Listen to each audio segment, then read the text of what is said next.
A primeira coisa, dirigibilidade. Eu acho que é um câmbio extremamente bem escalonado. Você tem prazer de dirigir por conta desse câmbio. É gostoso cambiar com ele.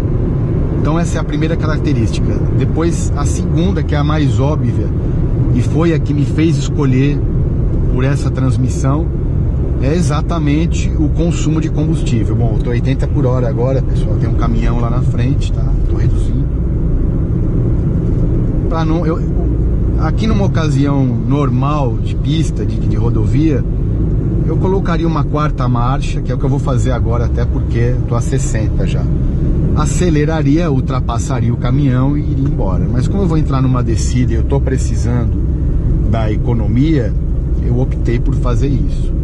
Na verdade eu nem gosto de fazer isso, porque eu tô atrás do caminhão, a uma distância segura, mas já nesse momento a 50 km por hora.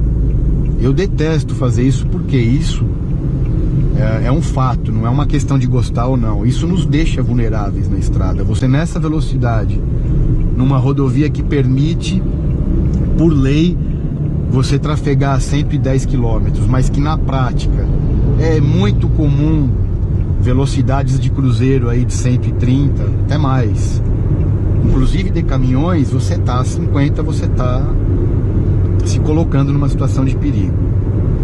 Bom, enfim, eu tava lá. Segunda característica, a mais óbvia, é o consumo mesmo de combustível. O carro é muito mais econômico com esse câmbio do que com câmbio automático, que na época eu fiquei em dúvida, eu não sabia se eu pegava automático ou manual, mas enfim, acabei optando por conta da economia de combustível, como eu já expliquei. E a terceira característica, que acabou sendo uma grata surpresa para mim, veja, eu tô agora a 105. Eu já mostrei, na verdade isso é um mito também, porque existe uma grande diferença aí de algo em torno de 10%, que é bastante coisa nesse odômetro. 10% para mais no caso. Então eu tô marcando 96, mas a velocidade real tá em 90, mais ou menos. 90 e... bom, menos 9,6 quase 90, né? Algo em torno de 88 km. Agora eu tô a 100. Em tese eu estaria a 90 aqui.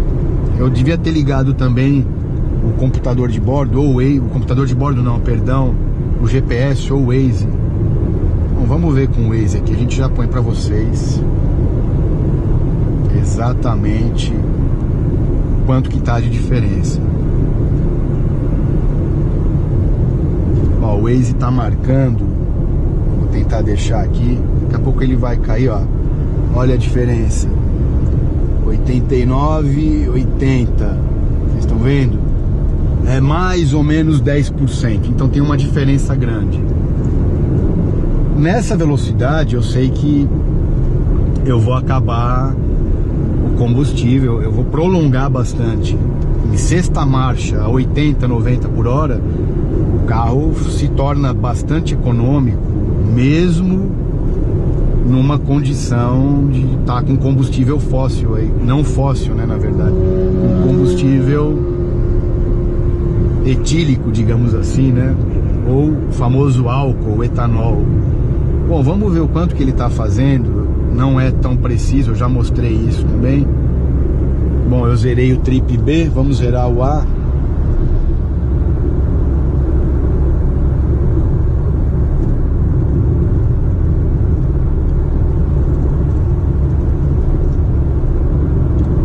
Vamos zerar o A. E aí vamos ver informação de consumo. Bom, após a partida, já deu para ter uma noção, nem precisaria ter.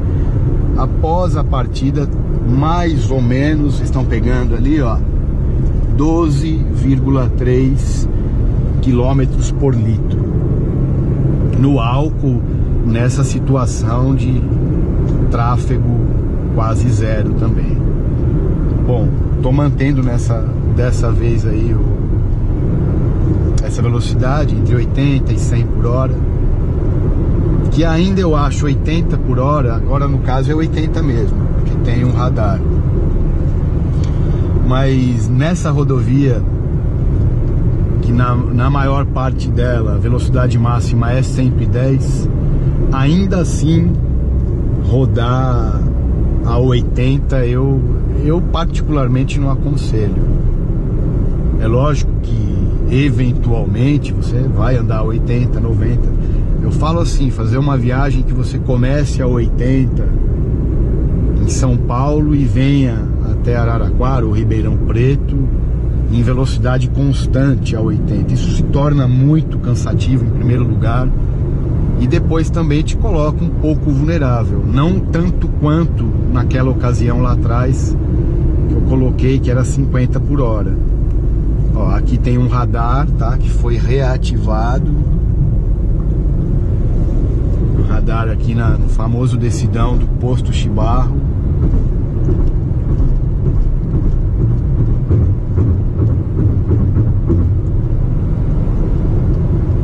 E vamos lá, gente. Vamos ver quanto é que tá marcando. Bom, já deu autonomia ali, ó.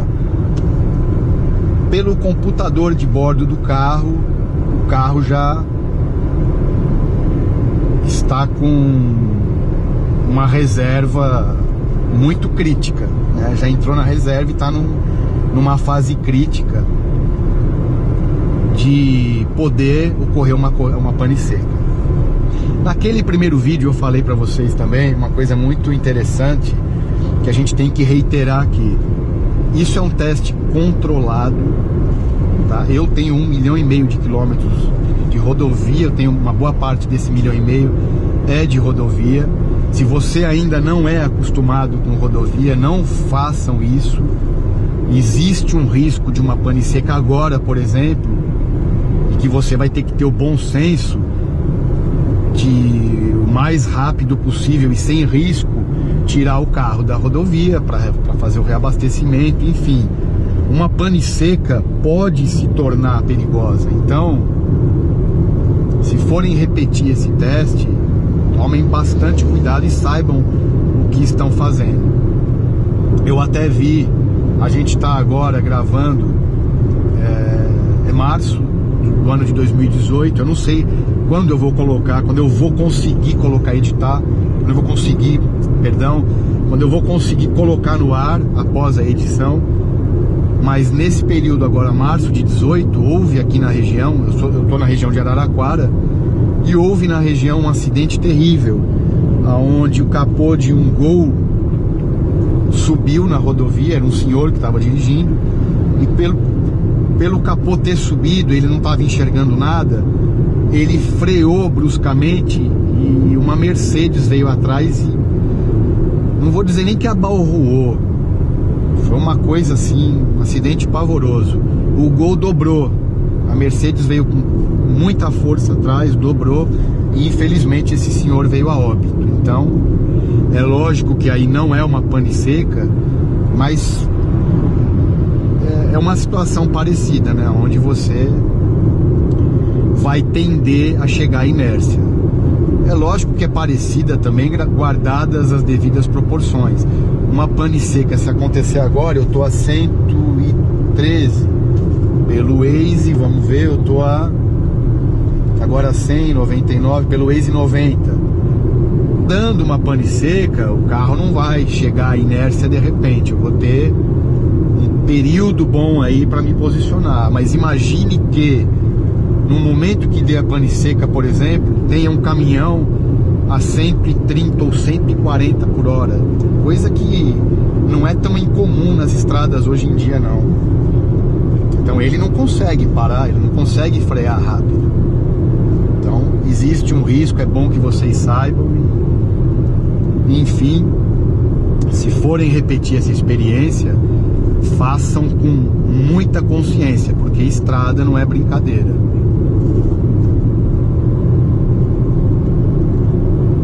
Bom, vamos lá então. Continuo em sexta marcha, tá? Continuo ainda, ó, já estou numa região, já passei a cidade de Araraquara, estou entrando na cidade vizinha, chamada Ibaté, e vou continuar. Vamos ver. Por isso também eu coloquei o combustível fóssil, escolhi a gasolina exatamente por isso. Como eu tô pegando uma estrada e talvez eu avance muito aí, é mais interessante que eu tenha um combustível. Uma vez que eu zerei o tanque, é mais interessante que eu tenha um combustível que seja mais econômico e que me dê uma autonomia maior. Então, por isso também eu optei aí pela gasolina. Bom, vamos ouvir um rádio, vamos ver o que está passando. Vários estabelecimentos comerciais e nos maiores supermercados de Salgado. Às 9 da manhã. Apresentação: José Roberto Ferrari, Lucas de Almeida, Eduardo Imparato e Danilo Moreno. Fica ligado. 5 horas. O seu rádio está sintonizado na Uniara FM, emissora educativa da Fundação Universitária. Rádio excelente, hein, pessoal? Eu indico também. Sou mais que suspeito. CYD 827, canal 261, operando em 100,1 MHz. A universidade a serviço da população. Alta tecnologia em radiodifusão. Música, notícia, cultura e prestação de serviços. Uniara FM. Qualidade no ar.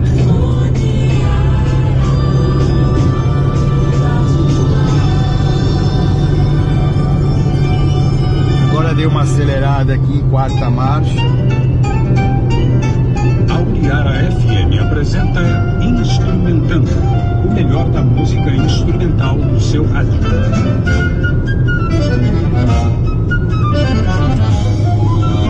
Seja bem-vindo você, meu amigo e minha amiga da Rádio Uniara Bom, FM. vou desligar um pouquinho, gente. Aqui eu vou acelerar porque tem uns cones ali, ó. Se eu ficar atrás desse caminhão vai ficar bem chato. Então é melhor passar, jogar uma cesta aqui e voltar à economia.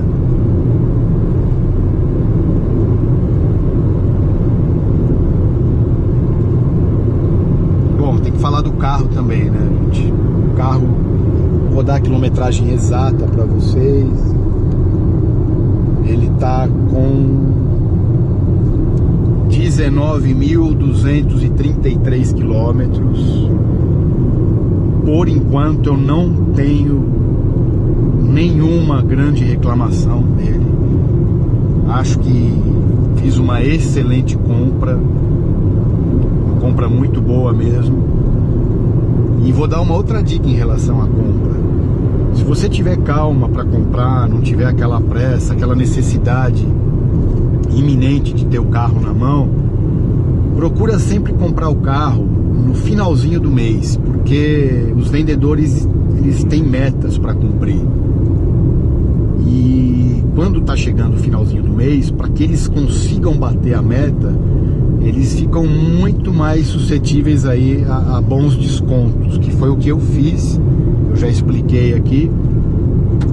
Aliás, a verdade, quem me ajudou muito foi o Juninho Jerônimo. É um cara que o foco dele são carros super esportivos aí, enfim, e eu acabei pagando bem próximo de 50 mil redondo nesse carro, quando ele já valia 52.800, se não me engano. Foi do dia 30 de junho de 2017.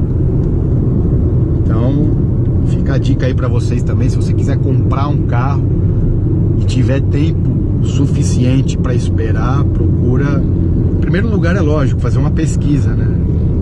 Existe diferença de preço, ou melhor dizendo, existem grandes diferenças de preços entre as próprias concessionárias da marca.